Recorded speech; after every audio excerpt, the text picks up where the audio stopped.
Hello good morning and welcome back friends. आप देख रहे हैं पेसर एजुकेशन यूट्यूब चैनल। आज की इस वीडियो में बात करेंगे 8 दिसंबर से रिलेटेड जितने भी इंपॉर्टेंट करंट अफेयर्स बनती हैं सारी इस वीडियो में कंप्लीट करेंगे। साथ ही काफ़ी सारे एक्स्ट्रा फैक्ट भी यहाँ पर डिस्कस करेंगे। सो पूरे लेसन को ध्यान से और लास्ट तक आप जरूर देखिएगा। इसकी PDF आप डाउनलोड कर सकते हैं नीचे वीडियो के डिस्क्रिप्शन में से। तो देखिए, सबसे पहले हम बात करेंगे जो लास्ट वीडियो की क्विज थी आपके लिए। क्वेश्चन था कि हाल ही में प्रकाशित नॉट जस्ट क्रिकेट ये रिपोर्टर्स जर्नी नामक पुस्तक किसके द्वारा लिखी गई थी। ये पुस्तक का टाइटल देखिएगा, नॉट जस्ट क्रिकेट ये रिपोर्टर्स जर्नी, और ये लिखी गई थी प्रदीप मैगजीन के द्वारा। किसके द्वारा? प्रदीप मैगजीन के द्वारा। चलिए अब बात करते हैं यहाँ पर आज की करंट अफेयर्स की।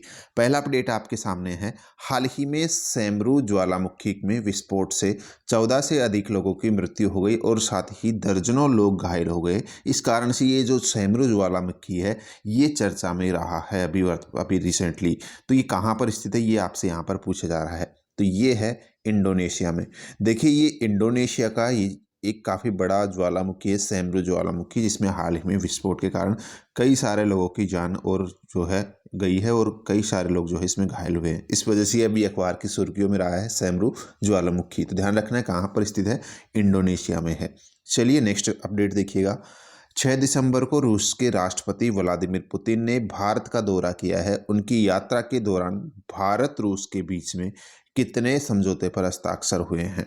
तो करेक्ट आंसर होगा 28 समझौते। देखिए, हाल ही में जो रूस के राष्ट्रपति हैं व्लादिमीर पुतिन, ये भारतीय दौरे पर रहे थे, ठीक है।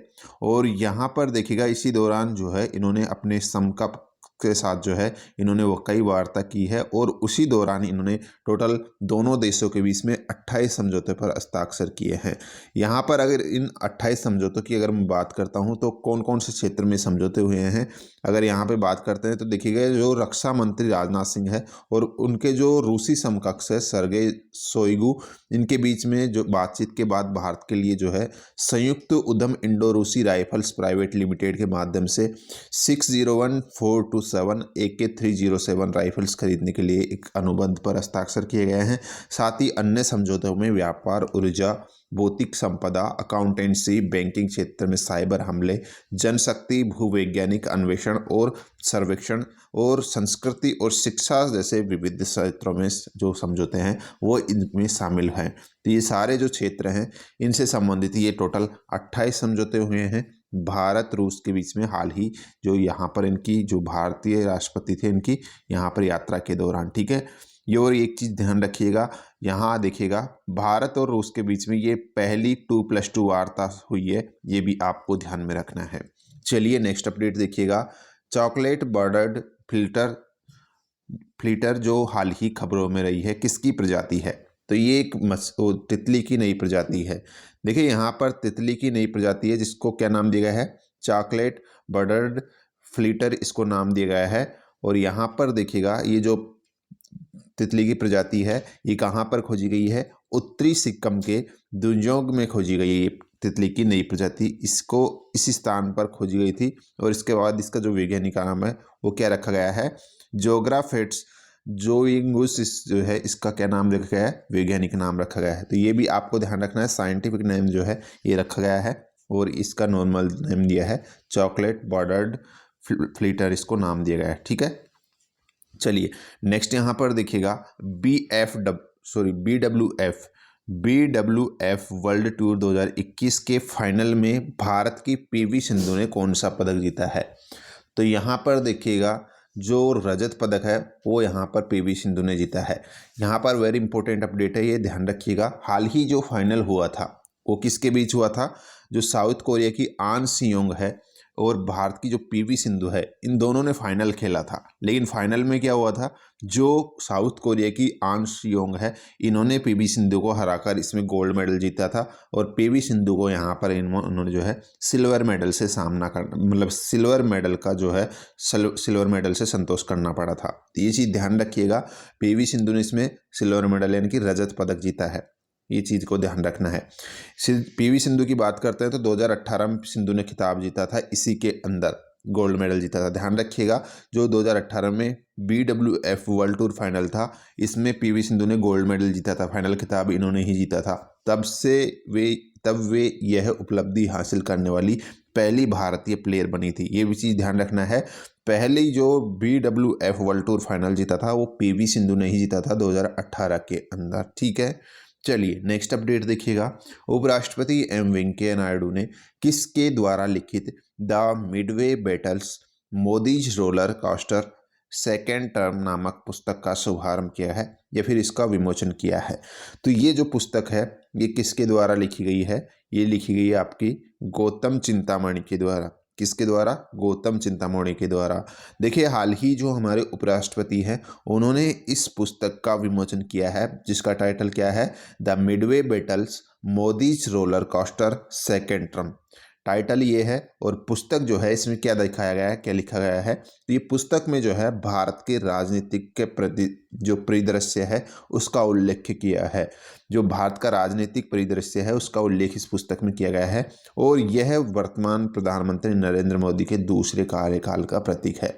मिडवे बैटल ने जो है जम्मू और कश्मीर पुनर्गठन अधिनियम, ट्रिपल तलाक, नागरिकता संशोधन अधिनियम के साथ साथ कृषि कानून जैसे विभिन्न कानूनों पर प्रकाश डाला है इस पुस्तक में। ठीक है, नेक्स्ट अपडेट यहाँ पर देखिएगा। हाल ही में 1971 charge of the Gorkha and other stories नामक एक नई पुस्तक का विमोचन किया गया है। ये पुस्तक के लेखक कौन हैं? पुस्तक लिखी गई है रचना बिष्ट रावत के द्वारा। किसके द्वारा? रचना बिष्ट रावत ने इस पुस्तक को लिखा है जिसका टाइटल क्या दिया गया है? 1971 charge of the Gorkha and other stories. यहाँ पर इस पुस्तक में क्या दिखाया गया है? इस पुस्तक के अंदर देखिएगा, ये पुस्तक जो है 1971 के भारत पाक युद्ध की सच्ची कहानियों का खुलासा करती है। ये इसका टाइटल है इस पुस्तक का और ये पुस्तक जो है रचना बिष्ट के द्वारा लिखी गई है। किताब में फ्लाइट लेफ्टिनेंट की कहानी भी शामिल है जो पाकिस्तान के अंदर अपने विमान के दुर्घटना होने के कारण लापता हो गया था और आधुनिक सैन्य इतिहास में आखिरी खुखरी हमले भी जो है इसमें शामिल किया गया है। नेक्स्ट अपडेट देखिएगा यहाँ पर, किस देश ने 6 बार की चैंपियन जर्मन टीम को 4-2 से हराकर कलिंग स्टेडियम में पुरुष हॉकी जूनियर विश्व कप का खिताब अपने नाम किया है? तो ये जीत लिया है अर्जेंटीना ने। देखिए यहाँ पर अर्जेंटीना ने इस बार का ये जूनियर पुरुष हॉकी विश्व कप है ये अपने नाम कर लिया है और किसको हराकर? जो 6 बार की चैंपियन है जर्मन टीम, जर्मनी की टीम जो 6 बार से चैंपियन रह चुकी है 6 बार, उसको 4-2 से हराकर ये जो विश्व कप है जूनियर हॉकी टीम हॉकी का पुरुष हॉकी का ये अपने नाम कर लिया है। कहाँ पर? कलिंग स्टेडियम में इसको खेला गया था, ये ध्यान रखना। नेक्स्ट अपडेट देखिएगा।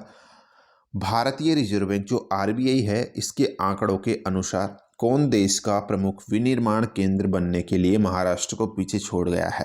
तो करेक्ट आंसर होगा आपका गुजरात। देखिए यहाँ पर पहले तक जो है अब तक महाराष्ट्र देश का जो है प्रमुख विनिर्माण केंद्र था जिसको अब पीछे छोड़कर गुजरात पहले नंबर पर आ गया है। ये आपको ध्यान में रखना है, ये RBI की रिपोर्ट ने बताया अभी जो जारी हुई है। ठीक है, नेक्स्ट 7 दिसंबर को पूरे भारत में कौन सा दिवस मनाया जाता है? तो 7 दिसंबर को पूरे भारत में जो है सशस्त्र सेना झंडा दिवस के रूप में मनाया जाता है। किस रूप में? सशस्त्र सेना झंडा दिवस के रूप में मनाया जाता है। नेक्स्ट अपडेट देखिएगा यहाँ पर, उत्तर प्रदेश के अमेठी में AK-203 असॉल्ट राइफल्स को लेकर भारत और किस देश के बीच में हाल ही एक समझौता हुआ है? तो ये हुआ है रूस के बीच में। देखिए अभी मैंने आपको इससे पहले वाले क्वेश्चन में बताया था अभी शुरुआत में कि रूस के जो राष्ट्रपति है वो भारतीय दौरे पर रहे थे। टोटल 28 समझौते पर हस्ताक्षर हुए थे, उसमें से एक समझौता ये भी था जिसके तहत जो है उत्तर प्रदेश के अमेठी में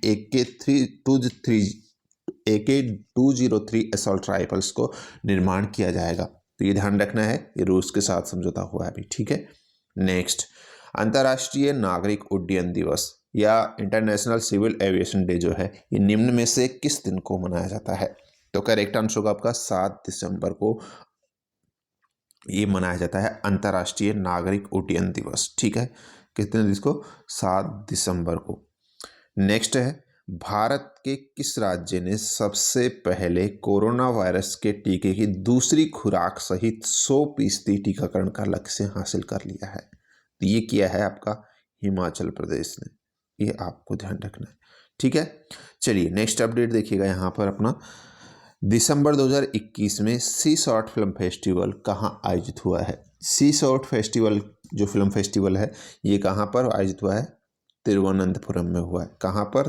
तिरुवनंतपुरम, केरल में इसका आयोजन किया गया था। ठीक है, चलिए नेक्स्ट अपडेट देखिएगा। हाल ही खबरों में रहा thrombosis with thrombocytopenia syndrome, short में TTS है। ये किससे संबंधित है? ये है जो ब्लड का क्लॉथिंग बनता है उससे संबंधित है। देखिए ये जो सिंड्रोम है ये हमारे जो मस्तिष्क होता है उसके अंदर एक रक्त का थक्का बन जाता है और उसी से संबंधित जो है ये विकार है, ये आपको ध्यान में रखना है। ठीक है, चलिए नेक्स्ट है हॉलमार्क यूनिक आइडेंटिफिकेशन, शॉर्ट में है HUID, जिसे अनिवार्य कर दिया गया है। क्या है?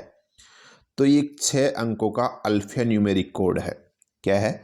6 अंकों का एक अल्फा न्यूमेरिक कोड है जिसको अब नेसेसरी कर दिया गया है।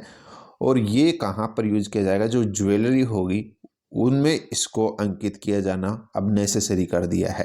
यानी कि ये जो अल्फा न्यूमेरिक कोड है 6 अंकों का, इसको अब जो ज्वेलरी होंगी गोल्ड वगैरह की उनमें इसको लिखना या इसको प्रिंट करना अनिवार्य कर दिया गया है। ठीक है, नेक्स्ट अब बात करते हैं जो आज की क्विज है। इसका आंसर लिखना है आपको नीचे कमेंट बॉक्स में। देखिए क्वेश्चन है यहाँ पर आपका कि टोक्यो ओलंपिक्स 2020 में भारत के लिए पहला गोल्ड मेडल किसने जीता था? तो जो भी करेक्ट आंसर है लिखना है आपको नीचे कमेंट बॉक्स में। सो गाइस ये थी आज की करंट अफेयर्स। उम्मीद है आपको वीडियो पसंद आई है तो लाइक शेयर जरूर कीजिएगा। आज की इस वीडियो में इतना ही है, मिलते हैं नेक्स्ट वीडियो में। धन्यवाद।